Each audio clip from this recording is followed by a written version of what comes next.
Banja Luka, Bosnia-Herzegovina in June 2022. Sedaj. 100 bikers hit the road for a 2-day motorbike ride in celebration of the Serbian bank holidays in Vidovdan.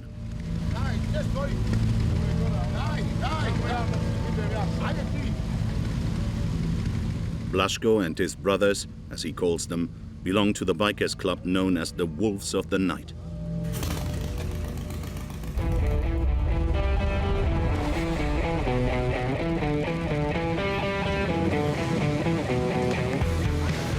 They are Serbs, fervent Orthodox believers, nationalists and pro-Russians.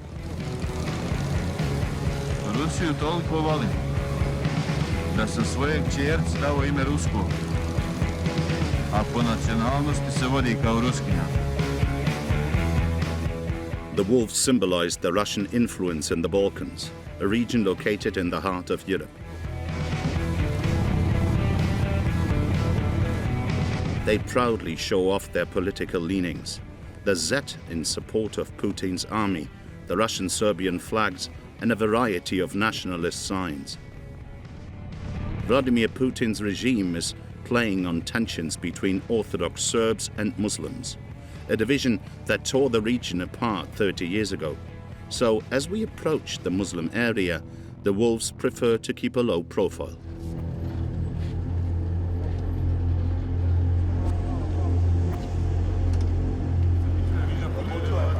Zato što idemo sada kroz federativni dio, kroz federaciju. Ovo je do sad bila Republika Srpska federacija, pa da ne bi bilo provokacija nekakvih i to.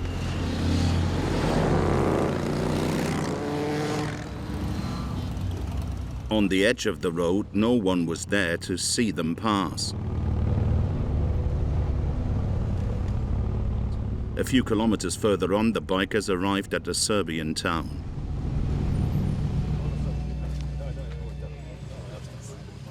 They put their flags back up. Every opportunity to display the Russian Z is welcome. Kosta Rashimovic is one of the club's executives. Ruska armija, armija Rosije. His body is covered in the tattoos of a true Serbian nationalist, ultra-violent towards Muslims. Ovo je govor Ratka Mladića. Ratko Mladic is also known as the Butcher of the Balkans, commander-in-chief of the Serbian forces during the Bosnian War and executioner of Muslims. He was sentenced to life imprisonment for genocide and crimes against humanity. Granice se krvlju crtaju i prekrajaju. Otadžbina se brani svim silama. Nije mrtav vojnik ako izgubi život braneći otadžbinu, mrtav je ako izgubi svoje vekovno ognjište. The message is clear. The Serbs must always be ready to fight for their territory, exactly as Vladimir Putin is doing today in Ukraine.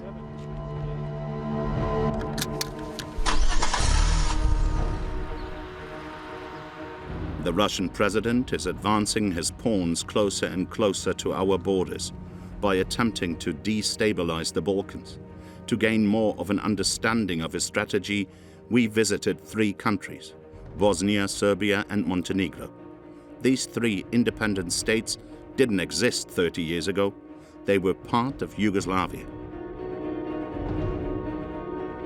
An ethnic and religious melting pot consisting of 3 main groups: the Croats of the Catholic faith, Bosnians and Albanians, Muslims, and the most numerous, the Serbs, Orthodox Christians.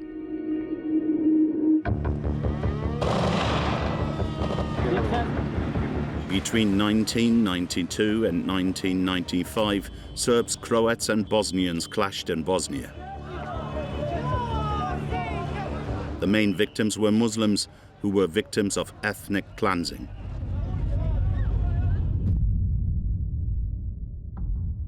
But NATO intervened and the war ended.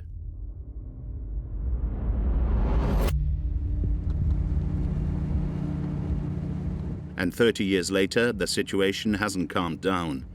In fact, quite the opposite. To extend his influence in the Balkans, Vladimir Putin can count on the support of Serb nationalists in Bosnia, who are prepared to take up their arms once again.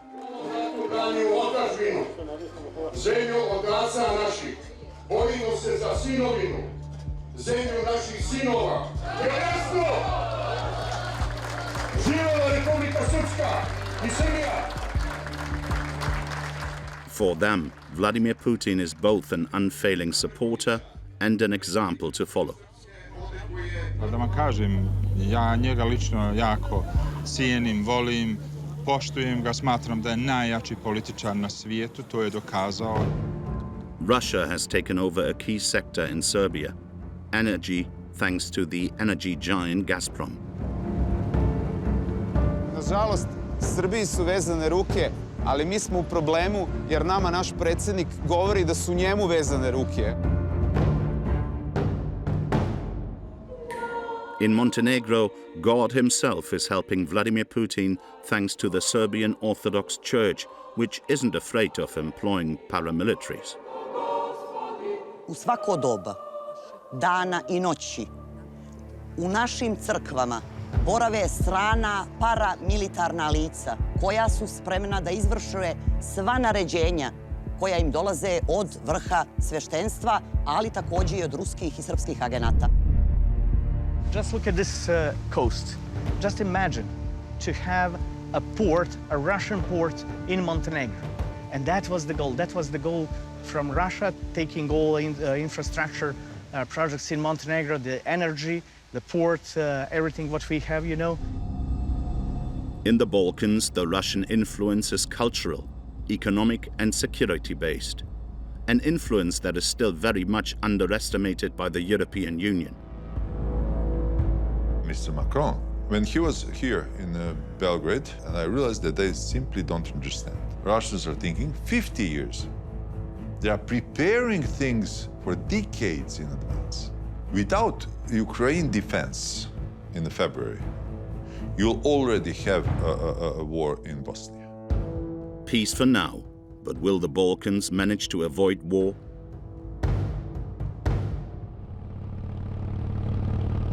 Let's go back to the Serbian part of the Night Wolves biking trip on the roads of Bosnia. The bikers have arrived in Drvar, a small Serbian town surrounded by Muslim territory. Since the end of the war in 1995, the country has been divided into two large regions, the Muslim Croat Federation in the south and center, and around it, the Serbian Republic. These two territories constitute a single nation, Bosnia-Herzegovina. Here in Drvar, unlike in the Muslim localities, the bikers receive a warm welcome. Wolf leader Goran Tadic greets the town mayor. And the bikers of a local club. Braćo, otićemo sada samo da položimo vijenac gore na spomenik palim borcima i onda ćemo se vratiti u crkvu. Ajmo formirati samo po 5. Ajde po 5 ljudi, samo kolonu. The fighters are Bosnian Serbs, killed 30 years ago during the war against the Muslims and Croats. Many Wolves members were on the front line at the time.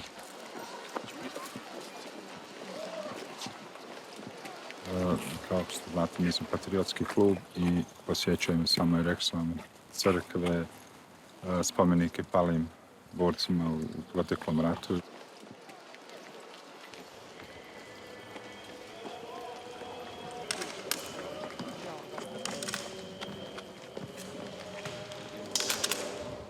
Once inside the chapel, the real reason for the Wolves' visit becomes clear. To support the 4,000 Serbian inhabitants of Drvar, who find it very hard to be surrounded by Muslims. The priest's words are openly hostile. Sa jedne strane smo mi koji smo pravoslavni na braniku naše otadžbine, vjere i naroda, koji pokušavamo da sačuvamo ono zrno pravoslavlja, a evo danas se borimo da opstanemo uopšte biološki jer zbog svega onoga što nas okružuje i snalazi na ovim prostorima, nama je borba da opstanemo. In this battle for survival, the people of Drvar can count on Russia's support. To je ikona Svetog Petra Cetinskog, a i mi smo vama jednu ikonu rusku donijeli ovdje da vam poklonimo, da imate sjećanje na noćne Vukovar. Ne samo Republike Srpske, nego na sve noćne Vukovar kao klub. Hvala vam puno. Hvala puno.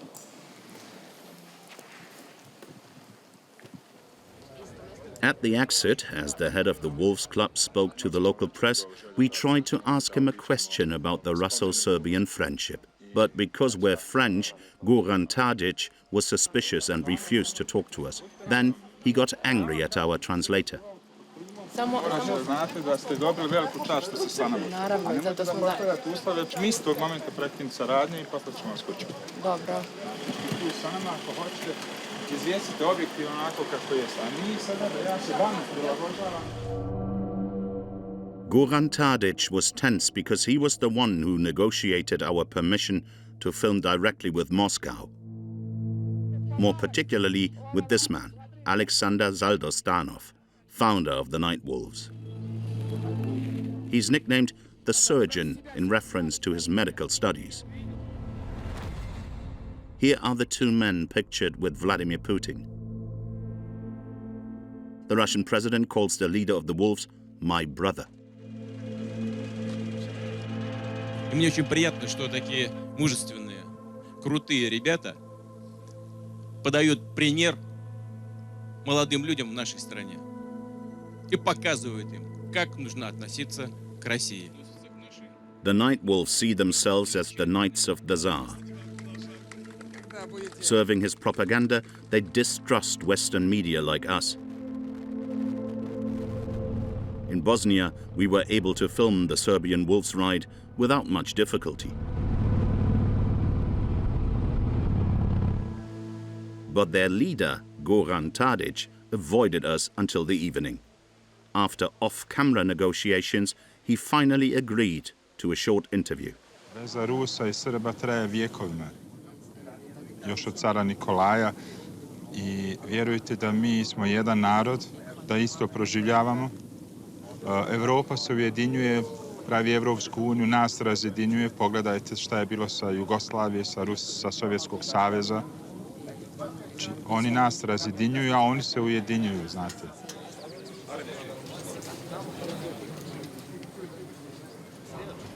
Ako ne postoji mogućnost zajedničkog života u Bosni i Hercegovini, što ja ne vidim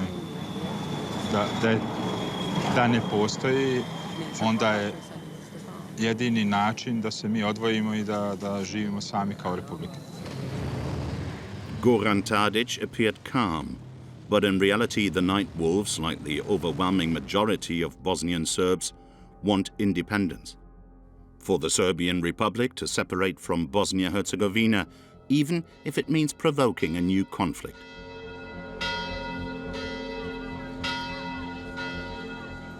The next day is the 28th of June, the Serbian bank holiday of Vivovdan. The Wolves go to a monastery. They're among the guests of honor at an official ceremony organized by the government of the Serbian Republic.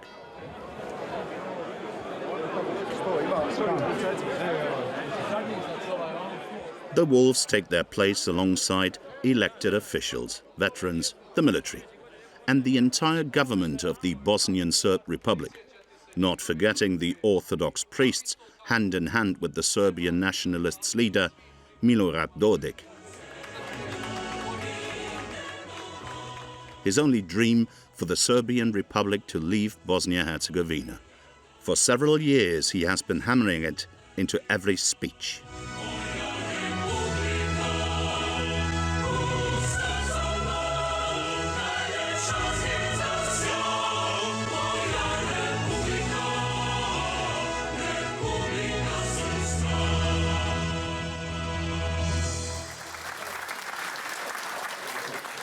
Ona je tu, snažna, ona je tu, znaš šta hoće, Republika Srpska neće odustati od Srba.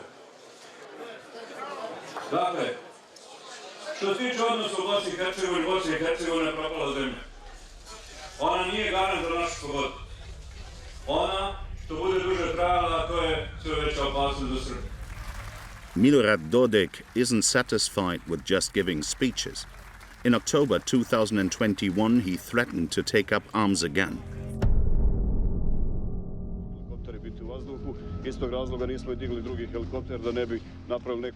That day, the government of the Bosnian Serb Republic gave a display of force that was reported by all national media.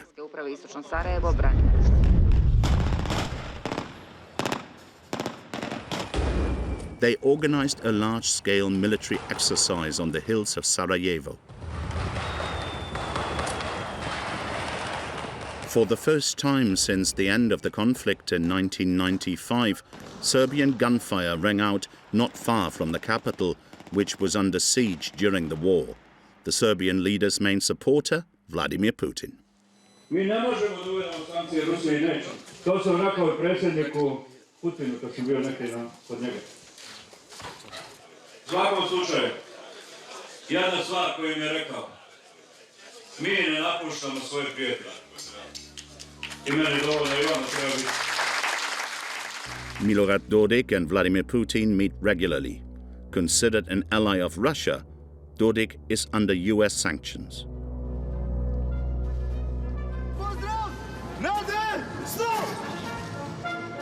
Just before the invasion of Ukraine, Dodik organized another demonstration of force in support of Moscow.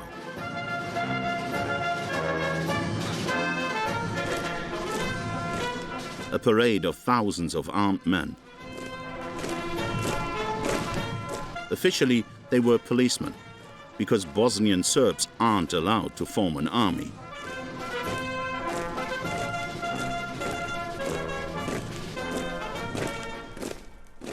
These images shocked the Muslim community. Among them is Muezin Omerovic, who lives in central Bosnia. C'était pas une parade de police. C'était police avec les fusils militaires, avec tout l'équipement militaire. C'était comme une armée. For Muslims, the demonstration held a clear threat of war, signaling the risk of history repeating itself. Ça se sentait dans l'air.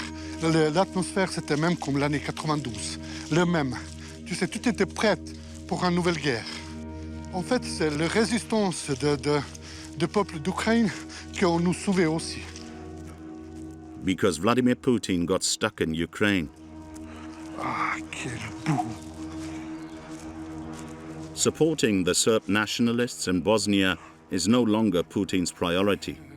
For Muslims like Muezin Omerovic, this is a relief, because 30 years later he's still affected by the 92 to 95 war. He fled from the Serbs into this forest and is one of the few survivors of the Srebrenica massacre. On the 11th of July 1995, the men of Serbian General Ratko Mladic invaded this town in the east of the country.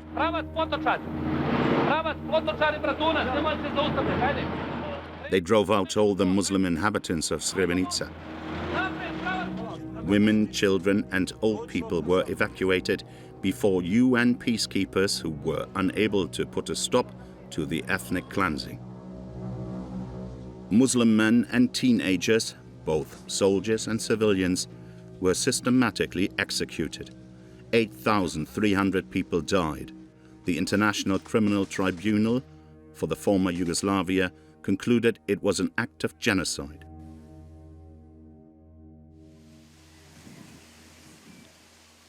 Après le shoot de Srebrenica, je suis resté 2 mois dans les forêts, tous les jours chassé par les forces serbes.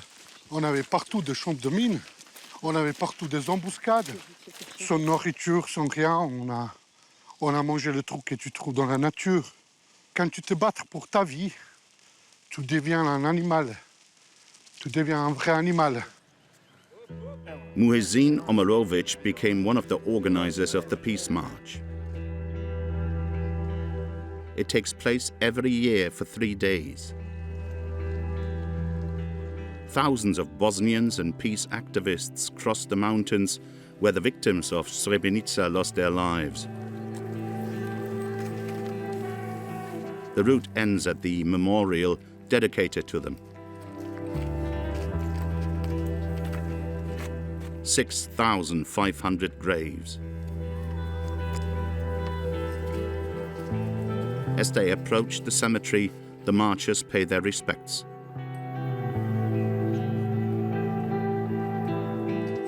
Then they join the bereaved families.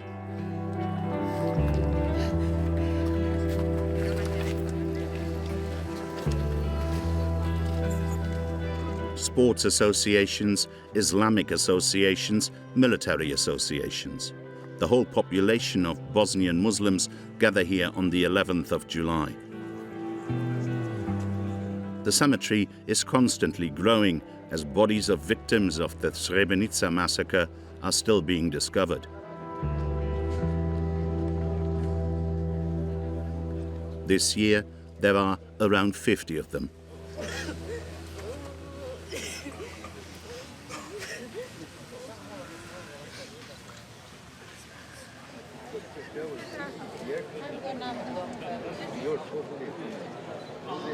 Men and women pray side by side in one of the most important mixed prayers in the Muslim world.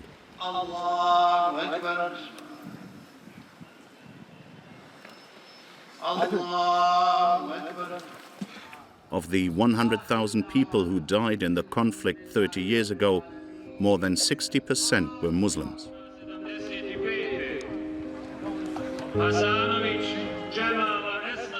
After the prayers, the families bury their loved ones,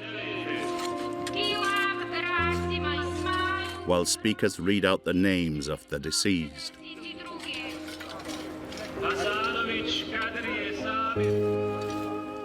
These Muslim ceremonies anger the Serbs. A few kilometers away from the ceremony, we come across portraits left anonymously. The faces of hundreds of Serbian civilians killed during the war. Most Serbs in the region believe that they too were victims of ethnic cleansing and that the whole world ignores them. A resentment that Vladimir Putin uses to his advantage. To gain a better understanding, we met Kosta Rashimovic, the Night Wolves biker with the sleeve of nationalist tattoos. He takes us to his family home near the town of Teslic. Here you can see portraits of General Mladic everywhere, a man convicted of crimes against humanity.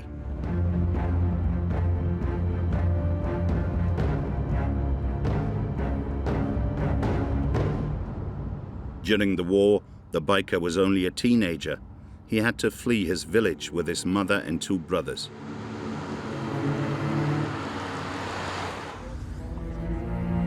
The hamlet is perched half an hour's drive up the mountains. The road got less and less navigable.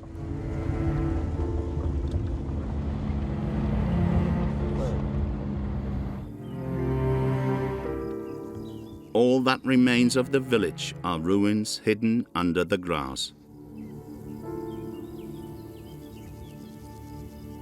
A tu smo mi živjeli 4 godine rata, gore je bila linija, gore su bili muslimani. Da, bilo je ovdje 3-4 kuće. Da, to je bilo naše, ovo je sve naše ovdje okolo. 4 godine rata, znaš kako je bilo. Ovdje iza ovamo, ne vidi se, vidi se tamo brdo.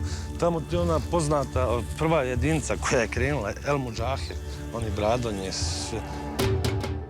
The El Mujahid unit are the foreign Islamist fighters who came to help the Bosnian Muslim soldiers, Algerians, Saudis, Pakistanis, Afghans.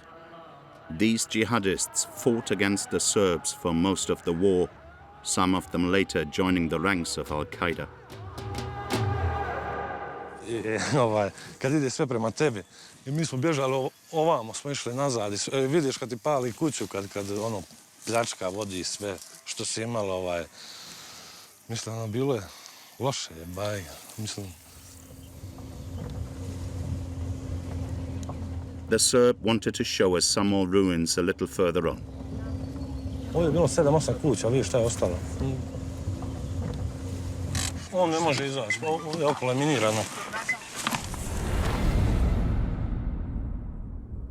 There were active mines all around us. We had to be careful where we stepped.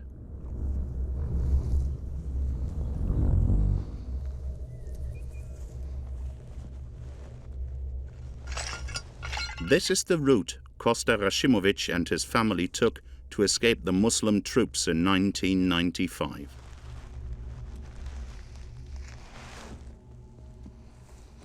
Pa ignoriš, nek vidi malo i pogleda. Ovo se sve ignoriše, ovo se sve zaboravlja, ovo niko neće da prikaže. Ne samo ovo selo, znaš koliko sela ima u federaciji, srpskih sela. Spaljeni, koji isto liče ovako, zaraslo. Ne poznaješ da je bilo išta, da su ovdje kad ljudi živjeli. There's clearly anger among Serb nationalists, the feeling that their dead have been forgotten and that the Western world accuses them of being the only ones who committed war crimes. Pa da, oni jedini razumiju naš problem.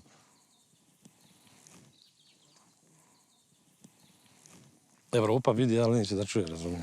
Neće da... Šta je dobro u Evropskoj uniji?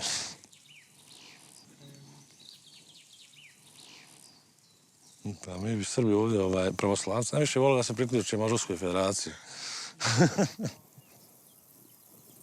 They want to get closer to the Russians, but to what extent? Mi imamo naše odjeljenje u Donbasu. Noćni Vukova, ne, Rusku.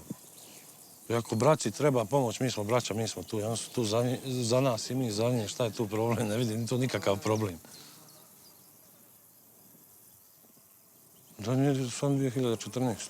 Pa nije sam 2014. Borimo se čitavo vrijeme u Donbasu, znači i dan danas. U čemu je tu problem? Mi smo na ruskoj strani. Kosta himself is prepared to join them.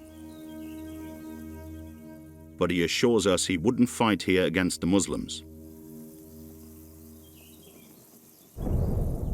Bosnia's fate lies partly in the hands of Ukraine.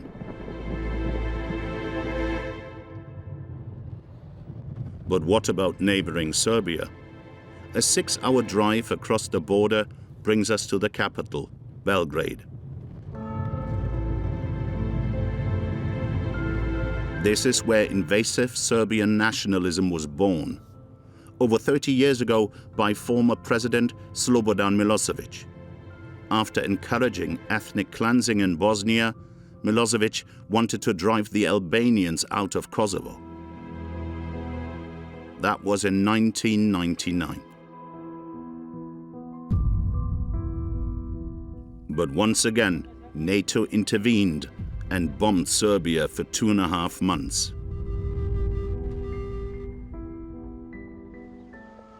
Belgrade was hit particularly hard. Some of the buildings destroyed at the time, including the old TV headquarters, still haven't been rebuilt. Many Serbs are still angry with NATO, especially young nationalist leaders like Damjan Knežević. Jedan od simbola NATO bombardovanja iz 1999. godine je ovaj generalštab koji posle 23 godine već nije obnovljen. Tu je prikazano razaranje naše zemlje. Prelepili ovaj veliki baner, ali opet... Politically, this former pro basketball player is on the far right end of the spectrum. He created the People's Patrol. He and his activists consider every migrant a potential delinquent and won't hesitate to arrest them and hand them over to the police. And put this, please. Okay? When you going after, put this. Is that okay? Okay, you have baggage. Where are you from, guy? You speak English? You're better. Tell me, is danger in your area because Taliban's and... Yeah, there's a lot of dangerous places. But you left your family and came to Europe? Yeah, and we left our country, we left our families there, and we came here to have a better life. Okay, but where is the girls with you? There is no girls. You cannot bring with you? No. Okay, but why you have military bag? It's not mine, it's one of the friends just took That me. is also not good Yeah, it's, in Serbia, believe me. Yeah. Please, Yeah, don't have military Yeah, bag. I know that. I'm educated. I know that clothes... That is will not normal, be that is armored. normal. Yeah, the clothes And not put be this armored. because somebody wanna steal. By lecturing this young Afghan, he's also addressing us Westerners. Please, speak with your people. Tell him to be good with our people. And please, if you want to go in Europe when you can. We are not guilty for war in Afghanistan. We are Serbian people. We also have war on our territory, you know? Not to make war on our territory. The loss of Kosovo as a result of NATO's intervention is unacceptable for the majority of Serbs. Serbia never recognized the country's independence in 2008, while 90% of Kosovo is populated by Albanian Muslims. Mi se nikad nećemo odreći i prije ili kasnije će ponovo se slobodno šetati na ulicama i Gračanice, i Prištine, i Prizrena, jer to je naša vekovna zemlja. Za nas je Kosovo i Metohija i Jerusalim. Their main ally is Vladimir Putin, who has never recognized Kosovo's independence. Damjan Knežević has become the Kremlin's biggest supporter. Since the beginning of the invasion of Ukraine, he has mobilized hundreds of thousands of his followers to support the Russian army. On the 4th of March 2022, over 2,000 people marched in the streets of Belgrade.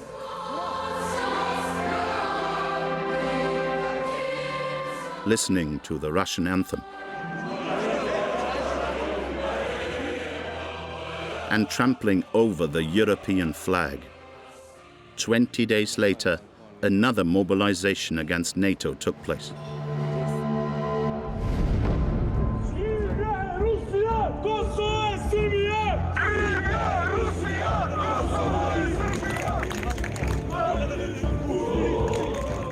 The march ended in front of the Russian embassy. 15 days later, another demonstration occurred with over 7,000 people this time. In September 2022, a huge banner was spread out in Belgrade with the Serbian and Russian flags sewn together.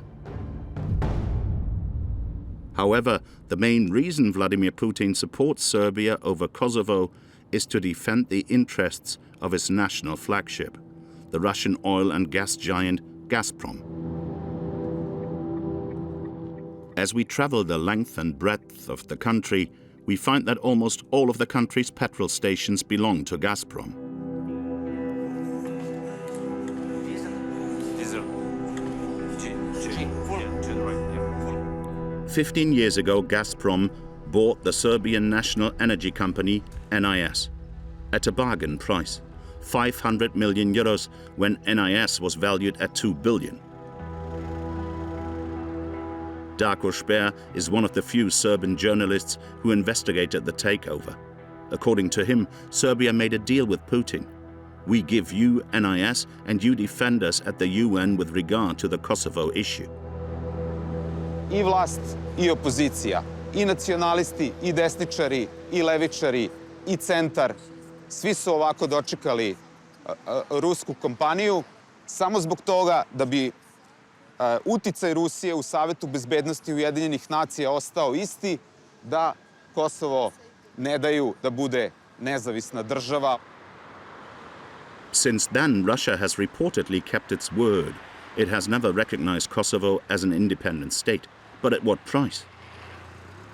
Dobili su sva naftna nalazišta, najnižu rudnu rentu u Evropi, dobili su rafineriju nafte u Novom Sadu, rafinerije nafte u Pančevu, benzinske pumpe neke koje sada drži Gazprom.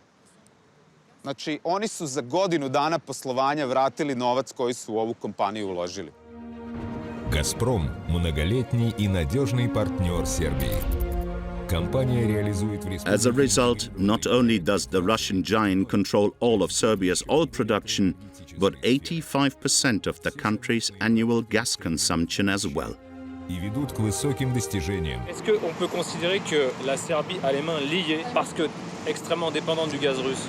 Da, Srbija ima vezane ruke i mogu da kažem da Srbija kao zemlja nije ništa konkretno uradila da promeni izvor finansiranja. Pa iz tog razloga smo mi jedina zemlja osim Belorusije u celoj Evropi koja još uvek nije uvela sankcije Rusiji. Gazprom is everywhere in Serbian daily life. It even finances major basketball and football clubs, like Red Star Belgrade, whose biggest supporters alternate between pro-Russian messages and chants of hatred.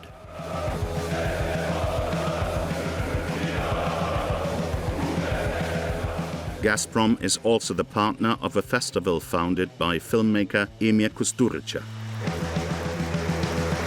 and the fervent financial supporter of the Serbian Orthodox Church for renovating the St. Savra Basilica in Belgrade.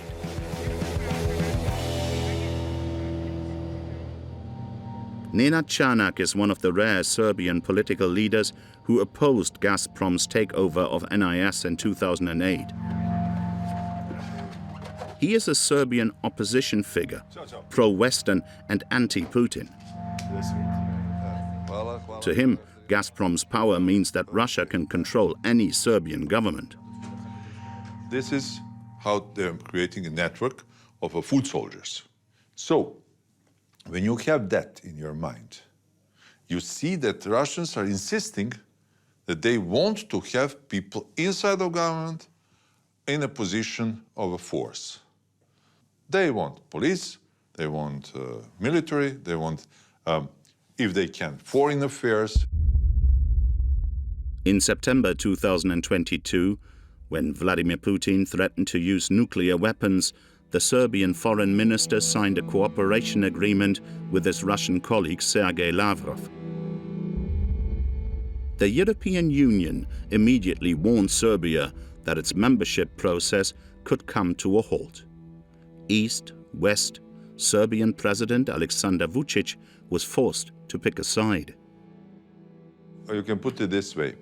Vučić is between a rock and a hard place. Because if he turns Serbia toward west, Putin will kill him.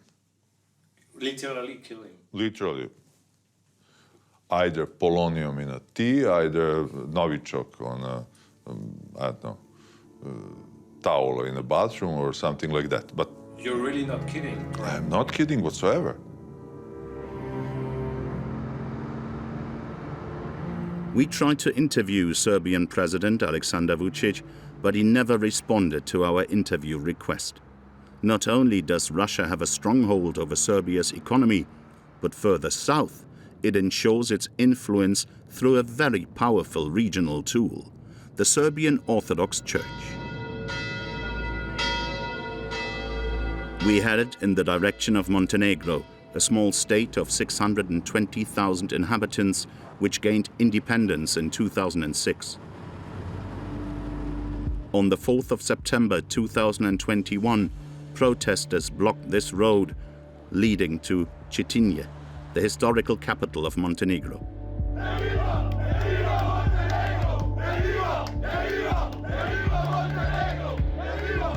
Their aim was to prevent the passage of Metropolitan Porphyry, the head of the Serbian Orthodox Church. He was due to enthrone the new Archbishop of Montenegro at the Cetinje monastery. The protesters set up roadblocks and clashed with the police.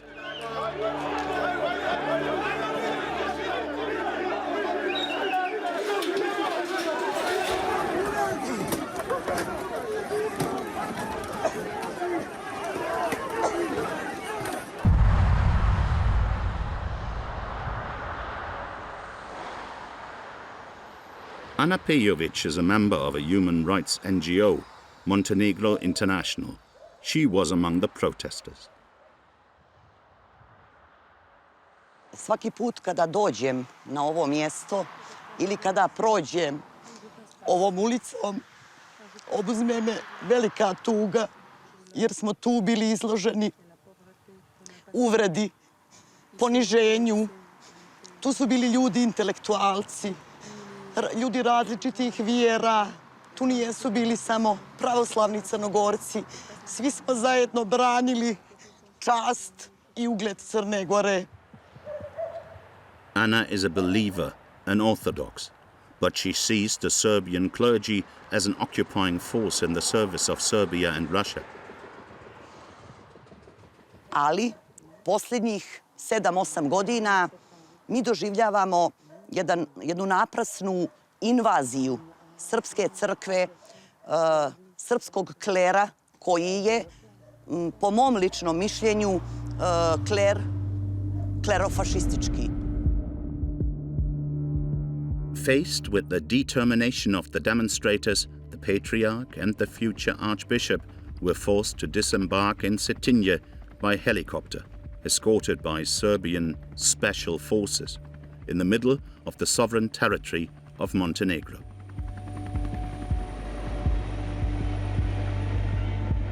These pictures were taken by the Serbian clergy.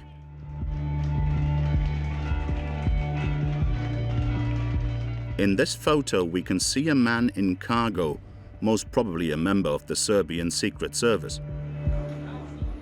Earlier, through the monastery gates, demonstrators were able to film the arrival of men in civilian clothes. These were the paramilitaries. U svako doba, dana i noći, u našim crkvama borave strana paramilitarna lica koja su spremna da izvrše sva naređenja koja im dolaze od vrha sveštenstva, ali također i od ruskih i srpskih agenata. Noćni vukovi su također najviše povezani. To je bratstvo koje je najviše povezano sa Rusima.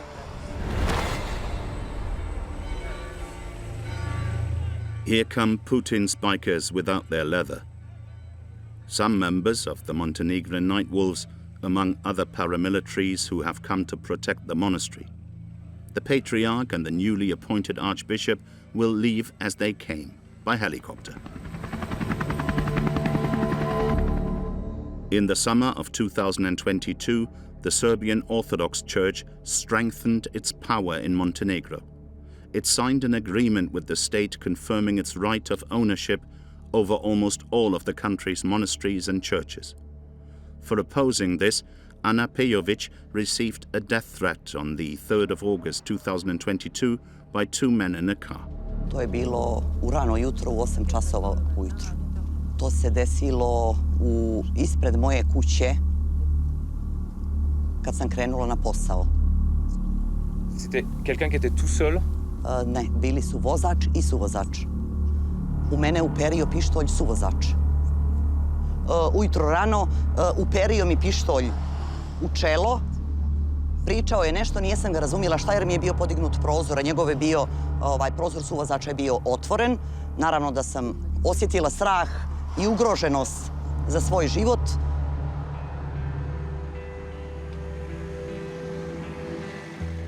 The car drove off again, sneakily captured by the surveillance camera from a nearby pharmacy.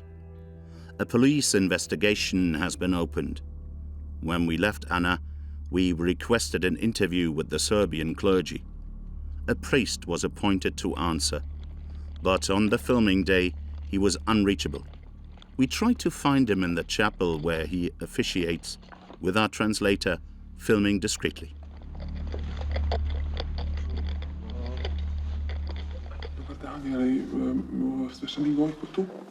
Savjeti, pa će on se ići, on u ovoj zgradi je tu, ako ga očekujete, on će se ići odmah pasti. Možete li ga vi nakon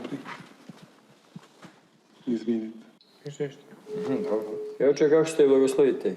Evo, hvala Bogu još. Dište, evo, došli su dva brata i jedna djevojka sa kamerama ovdje intervju, ili u crkvi samo pitu ili ovdje, ili kancelariju. Malo mi se koncept ne sviđa, to uticaj Rusije na crkvu i to, mislim, prosto ne. Nije ovo prilika za to. Recim da smo inače na raspolaganju. Nekako smo dovedeni situaciju da što god kažemo... The exchange ended there.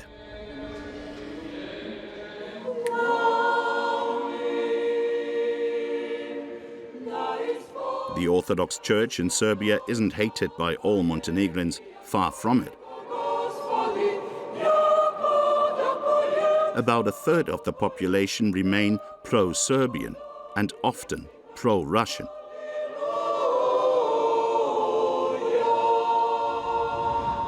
The Russians themselves are very present in the country. Like here in the seaside resort of Budva on the Adriatic coast.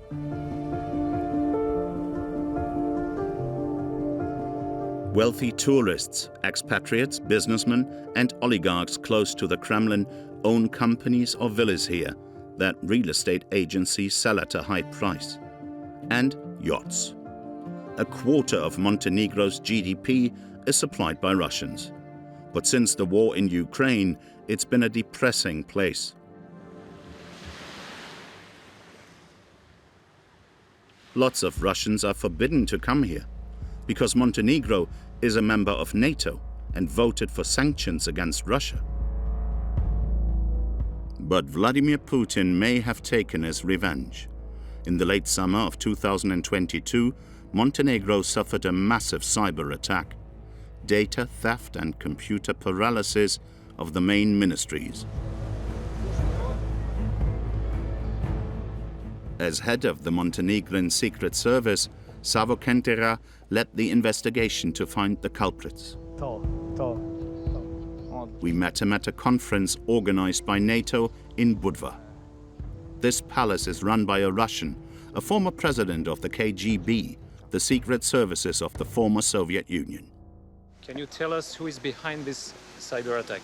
Let's put it like this: Russian actors.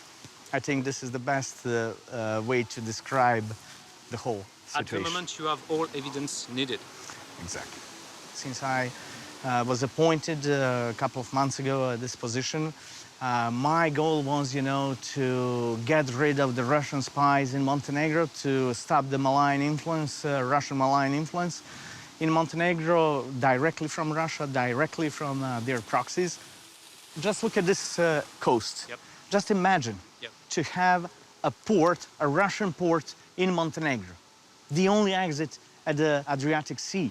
And that was the goal. That was the goal from Russia, taking all infrastructure projects in Montenegro, the energy, the port, everything what we have, and by that, putting us in a totally, dependent position on that. And I started working on that with my team, So we get the results in a very short period of time. We discover a network of Russian spies, 35 actually of them. We discover a GRU spy who is a Montenegrin citizen, here working for 30 years for GRU, actually, before that for the KGB, The result? Montenegro's largest ever expulsion of Russian diplomats and suspected spies. It took place just a few days before this shooting. In Podgorica, the Montenegrin capital, the Russian embassy was completely empty. It's as ghostly as a holiday home in the depths of winter. The Russian ambassador to Montenegro, Vladislav Maslenikov, is alone inside with his deputy.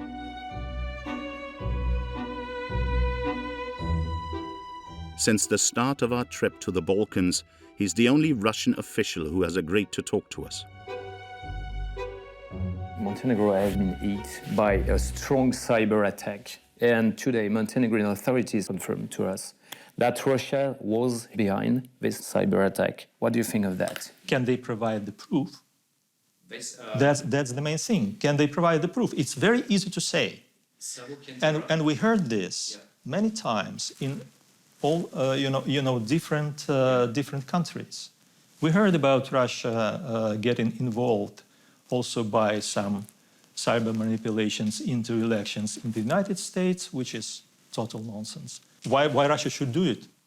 I'm sorry. To destabilize the pro-NATO government. What's the interest for us in it? I see no interest in interfering with the cyber attacks. And actually, we said just after a couple of days, or let's say after the first The ambassador, clearly worried that he isn't following the Kremlin's version word for word, reads us an official statement. I'm just quoting from the statement. As irresponsible. The text criticizes the Montenegrin government for refusing a Russian proposal to secure its computer systems. Of elementary logic, we offered in 2020 the cooperation with the Russian center. Right. No response whatsoever. Nobody asked for help this time. So basically, I would say that it's still irresponsible accusations,